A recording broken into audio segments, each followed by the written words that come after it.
அண்ணனா தம்பியா நினைக்கிற தமிழ்நாட்டில் இருக்கிற என்னோட எல்லா சகோதரிகளின் குழந்தைகளுக்கும் நான் இன்னைக்கு மட்டும் இல்ல, என்னைக்குமே ஒரு தாய் மாமனா தான் இருப்பேன்.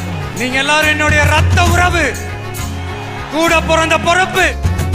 சாதிசனோ இங்க மெச்சு போக ஜாமி இங்க வருகிறது பாரு. ஊருசனோ உன்ன வசதி பேச குலசாமி